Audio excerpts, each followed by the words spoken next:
अस्सलाम वालेकुम। उम्मीद है आप सब लोग खैरियत से होंगे। सबसे पहले तो मैं हर एक पाकिस्तानी की तरफ से एंगिन अल्तान यानी अर्तुल गाजी से तहे दिल से माज़रत हुआ है। जो उनके साथ सलूक हुआ, जो उनके साथ फ्रॉड हुआ पाकिस्तान में, उससे हम भी शर्मिंदा हैं। तो एंगिन, please accept our apology from the bottom of our heart for what happened to you in Pakistan. We really apologise for that. तो आप इस मैसेज को जितना फैला सकते हैं फैलाएं। मैंने टर्की में भी कुछ लोगों को ये वीडियो सेंड करूंगा जो कि वो इतनी फैलाएं कि क्या पता वहाँ तक ये मैसेज किसी के थ्रू, कोई पाकिस्तानी के थ्रू वहाँ तक पहुँच जाए। वैसे तो पहुँच गया है, मगर हमें जितना हो सके हमें ये मैसेज फैलाना चाहिए ताकि उन तक पहुँचे। क्योंकि आपको नहीं पता, आप अगर कोई टर्की गया हुआ हो या आप कभी विज़िट करें तो आप देखिएगा पूरी दुनिया में हमें सबसे ज़्यादा इज़्ज़त जहाँ मिलती है ना, वो टर्की में मिलती है। बल्कि आप एक एक्सपेरिमेंट भी कर सकते हैं। आप पैंट शर्ट या सूट में टर्की में वॉक अराउंड करें तो आप एक नॉर्मल लोगों की तरह वॉक अराउंड करेंगे, मगर जैसे ही आप शलवार कमीज़ ज़ेब-ए-तन करेंगे वो आपको एक अलग ही इज़्ज़त देना शुरू कर देंगे कि ओ अवर पाकिस्तानी ब्रदर्स आर हियर। वो इतनी इज़्ज़त करते हैं हम पाकिस्तानियों की। वो अभी तक हमने जो उनके 150-200 साल पहले जो उनकी हमने मदद के लिए हम पहुँचे थे, जो उनकी सल्तनत उस्मानिया को ख़तरा लाहक होना शुरू हो गया था, तो हमारे आबा अजदाद ने उनकी मदद के लिए पहुँचे थे जब कोई मुसलमान उनकी मदद के लिए नहीं पहुँच रहा था। और वो उस एहसान को अभी तक याद रखते हैं। तो हमारे जो आबा अजदाद जिन्होंने कुर्बानी दी थी, उनसे लड़ने गए थे कुफ़ार से, उनकी कब्रें उन्होंने अभी तक वहाँ पर रखी हुई हैं और उनको बड़ी इज़्ज़त देते हैं वहाँ पर। और हाल देखें कि हमने उनके साथ क्या किया। इतना बड़ा एक्टर, सही है, उनकी थोड़ी बहुत ये गलती है कि वो उनको एक स्टेट विज़िट के लिए बुलाया जा रहा था तो वो थोड़ा सा टाइम ले रहे थे। मगर अब जैसे ही उनको ये डील नज़र आई कि भाई एक कोई डील होने वाली है जो $10 लाख की डील थी, तो अब फिर ये कि उनका कसूर भी हम इसलिए नहीं कर सकते क्योंकि एक फ़नकार जो होता है वो अपनी एक्टिंग से कमाता है, या फिर इस तरीके से जो ऐड वगैरह होते हैं या कोई किसी ब्रांड का एम्बेसडर बन जाते हैं, इस तरीके से वो पैसे कमाते हैं जो फ़नकार होते हैं। तो वो भी उस चक्कर में 2-3 दिन के लिए पाकिस्तान आ गया कि उसको एक अच्छी डील मिल रही थी। उसको क्या पता वो एक फ्रॉडिया के हाथ लग जाएगा। अब ये फ्रॉडिया जो है, ये इतना बड़ा फ्रॉडिया है कि इसने सबको ही चूना लगा दिया, पूरे पाकिस्तान को चूना लगा दिया, पूरे टर्की को चूना लगा दिया, पूरे सिस्टम को उसके साथ ये खेल गया। अब ये इतनी बड़ी बड़ी चेन पहना होता है। अब सुना, ये चेन भी जो पहना हुआ है ये भी जाली है, इस पर सोने का पानी चढ़ाया हुआ है। इसकी टोटल कॉस्ट जो आई है इसको, वो 30,000 रुपीज़ है। और जिसने ये बना के दी उसके 30,000 भी इसने अभी तक नहीं दिए हुए, उसको भी चूना लगा दिया इसने।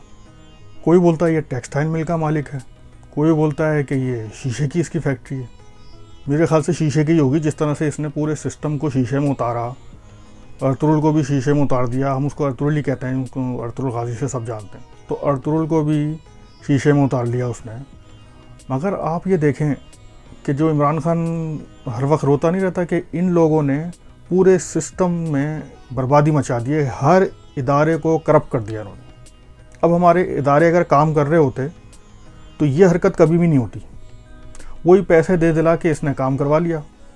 अब आप यकीन करें कि कुछ लोगों से तो इसने 1-1 करोड़ रुपए का चेक वसूल किए और पैसे मांगे कि अगर किसी को सेल्फ़ी वगैरह खिंचवानी है तो 2-3 मिनट के लिए सेल्फ़ी खिंचवा लें। फोटो सेशन करवाने के साथ 1 करोड़ रुपया मांग रहा था। किसी से 10 लाख पकड़ लिए, किसी से 5 लाख पकड़ लिए। इस तरीके से इसने पैसे जमा किए। अब जब उसने पाकिस्तान आके बोला कि भाई जो हमारी डील हुई थी उसकी पेमेंट तो करो, अब वो पेमेंट कर नहीं पाया। थोड़ी बहुत तो उसने दिए, वही इधर उधर से इन्वेस्टर से इकट्ठे कर लिए थे। नौसरबाज तो है वो, तो उसका तो काम ही है, वो तो कर रहा था। मगर हमारे इदारे को भी कुछ खुदा खफी करनी चाहिए थी कि इतनी बड़ी हमारी बदनामी हो जाएगी, उससे बचने के लिए यहाँ पर तो कुछ अपना किरदार अदा कर देते। अब आप देखें कि वो जब वापस टर्की गया होगा, अब वो हर किसी से बात करेगा। जितनी भी कास्ट थी वो आने को मर रहे हैं पाकिस्तान, कि इतनी मोहब्बत उनको मिली है, वो भी जाएं। अब वो क्या उनको स्टोरियाँ बताएगा कि पाकिस्तानियों ने मेरे साथ क्या किया। अब वो आने से भी डरेंगे। तो सारा उसने जो बेड़ा गर्क कर दिया। जो 1-2 कंट्री रह गई हैं जो हमारी इज़्ज़त करती हैं, उनको भी हम नहीं छोड़ रहे। और इस भागड़ बल्ले की वजह से सारा सिस्टम जो अच्छा खासा एक रिलेशनशिप बन गई थी, इतनी मोहब्बतें हो गई थी दोनों कंट्रीज़ में, उसको थोड़ी बहुत ठेस तो ज़रूर पहुंचेगी। तो प्लीज़ थोड़ा सा खुदा खौफी करें, थोड़ा सा ये इदारों में भी पैसे दे दिला के उसने काम करवाया होगा बिल्कुल ही। अब हल्के हल्के इदारे सही हो रहे हैं, अल्लाह करे कि इमरान खान को भी इतनी तौफीक दे कि वो जल्द अज जल्द इन इदारों में जो इस्लाहात लेके आएँ ताकि ये सिस्टम सही तरीके से काम कर सके और इन नौसरबाजों से हमें जान छूटे। क्योंकि नौसरबाजी तो पता है, जो हमारे लीडर सारी नौसरबाजी थे ना, जो पिछले गए उधर वो भी तो नौसरबाजी थे। वंस अगेन प्लीज़ हमारी माज़रत आप कबूल करें और आपके दिल में जो नफ़रत बैठी होगी या कोई दिल में कोई बाल आया होगा उसको साफ़ करें। हम सब आपसे मोहब्बत करते हैं, टर्किश हमारे भाई हैं, हम उनके साथ मोहब्बत करते हैं। आप आएँ, स्टेट विज़िट पर आएँ।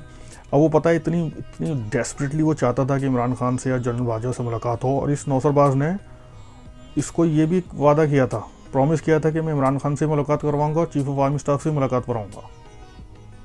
और जाहिर सी बात है, वो कहाँ तक इसकी इतनी अप्रोच थोड़ी होगी कि वो ये सब मीटिंगें करवा देता। वो इधर उधर घुमाता रहा, वो उसने अपना अल्लू सही किया, वो फिर अपनी ट्रिप अधूरी छोड़ के वापस चले गए।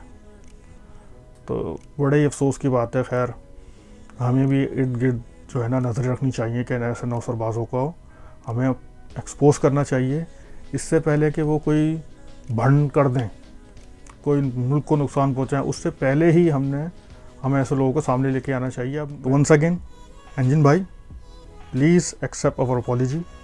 हम आपसे मोहब्बत करते रहेंगे, हम टर्किश लोगों से मोहब्बत करते रहेंगे, हम आपके मुल्क में आते रहेंगे, हम अपने मुल्क को भी अब संभाल रहे हैं। आप लोगों की हम हमेशा वेलकम करेंगे और इंशाअल्लाह हमारी रिलेशनशिप बहुत आगे तक चलेगी। हमें आपकी ज़रूरत है, आपको हमारी ज़रूरत है। हम भाई भाई हैं, भाई भाई बन के ही रहेंगे इंशाअल्लाह। ऐसे छोटे मोटे वाक़यात को दिल पे ना लें। तो इतना ही कहना था आपसे और एंगिन भाई से। तो उम्मीद है कि सब जगह पर ये मैसेज पहुंच जाएगा और इतना इसको आगे करें कि वहाँ तक भी, जहाँ तक ये मैसेज पहुँचना चाहिए वहाँ तक भी पहुँचे, टर्की भी और हमारे इदारों तक भी। आपका बहुत बहुत शुक्रिया सुनने का। अपना ख्याल रखिएगा और अपने इस चैनल का भी ख्याल रखिएगा। Thank you very much. अल्लाह हाफिज़।